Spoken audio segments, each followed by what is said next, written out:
송성구의 뉴스 브리핑. 도널드 트럼프 전 대통령은 어젯밤 성명을 통해 맷 게츠 연방 하원 의원이 자신을 만나자고 요청했다고 보도한 CNN의 기사는 거짓이라고 밝혔습니다. 성명에서 트럼프는 가짜뉴스 CNN은 모든 익명의 소식통에 의존해 그들이 모든 것을 꾸며냈다는 것을 의미하며 맷 게츠 하원 의원이 플로리다 팜비치에 있는 마러라고에서 나와의 만남을 요청했으나 거절당했다고 주장하며 매우 부정직한 기사를 썼다면서 이것은 완전히 거짓이다 라고 밝혔습니다. 이어 CNN은 왜 중국의 스파이 팡팡과 격정에 찬 육체적 관계를 가졌던 에릭 스왈웰 하원 의원에 대해 조사하고 쓰지 않는가라고 묻고 스왈웰은 미국 국가안보에 위협적이며 즉시 정보위원회에서 제거되어야만 한다고 강조했습니다.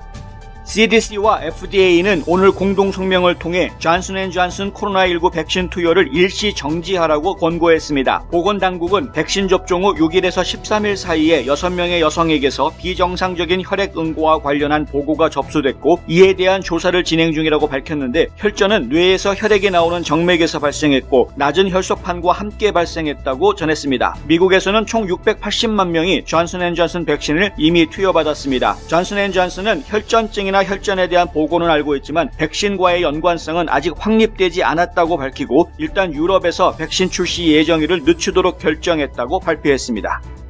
도널드 트럼프 전 대통령은 오늘 성명을 내고 CDC와 FDA가 공동으로 존슨앤존슨 코로나19 백신 접종을 일시 중단하라고 권고한 것에 대해 비판의 목소리를 냈습니다. 트럼프 전 대통령은 바이든 행정부는 FDA와 CDC가 존슨앤존슨 코로나19 백신의 사용을 일시 중단이라고 부르도록 허용함으로써 전 세계 사람들에게 끔찍한 폐를 끼쳤다고 말했습니다. 그는 이 백신의 결과는 특별했지만 이제 그 명성은 영구히 도전받게 될 것이라며 아마도 이 모든 것이 정치를 위한 것이거나 아니면 FDA의 파이자에 대한 사랑 때문일 것이라고 지적했습니다.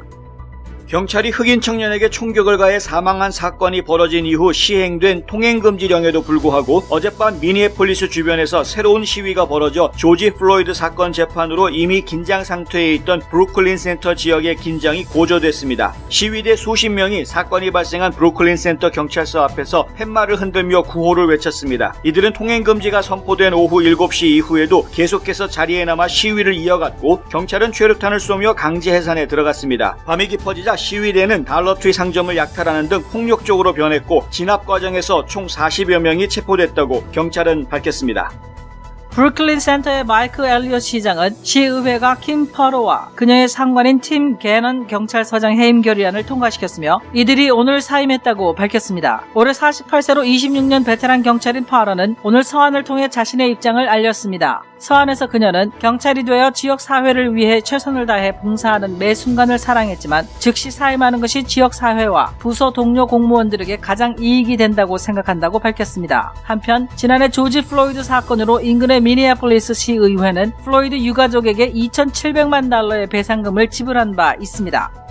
로이드 오스틴 국방장관은 오늘 독일 주둔 미군을 500명 추가 파병하고 트럼프 행정부가 지시한 대규모 병력 감축 계획을 중단했다고 밝혔습니다. 지난 1월 국방장관이 된 이후 첫 유럽 순방 중인 오스틴은 안네그레트 크럼프 카렌바워 독일 국방장관과 만나 협의한 뒤 이같이 밝혔습니다. 독일 국방장관은 이 발표가 미국과 독일 관계의 강한 신호라고 환영했습니다. 추가 파병되는 미군 500명은 이르면 올 가을 독일 비스바덴 지역에 영구 주둔할 것으로 알려졌습니다. 미국은 현재 약 3만 5천 명의 병력을 주둔시키고 있습니다.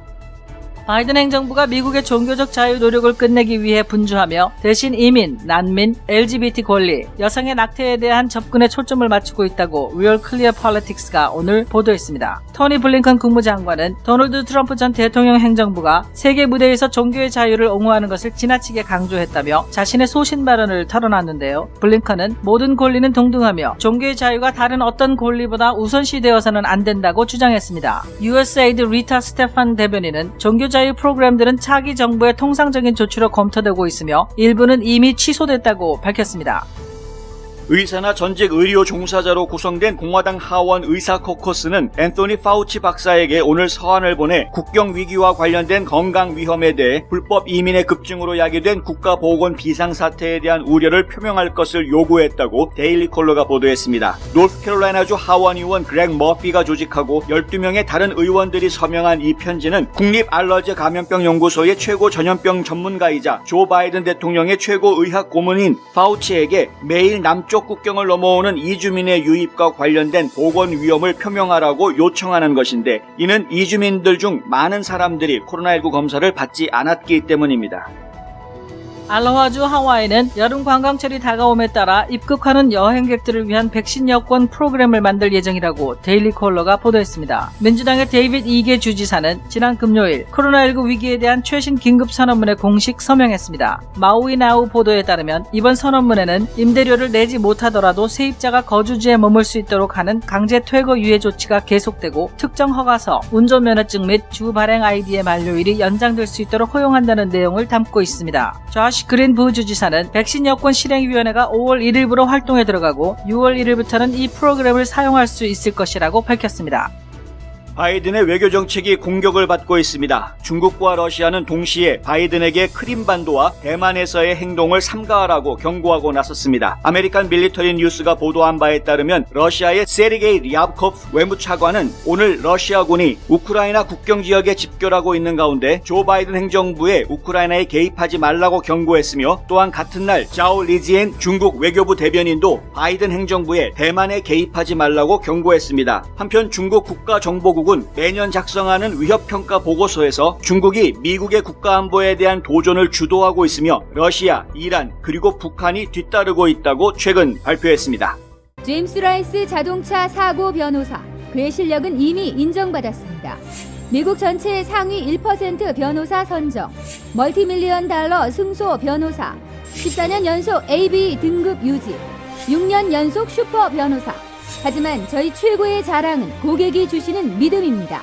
If you've been injured in an auto accident, I want you to call me. I know who the enemy is, I know how they fight, and most of all, I know how to win. 제임스 라이스 법률 그룹.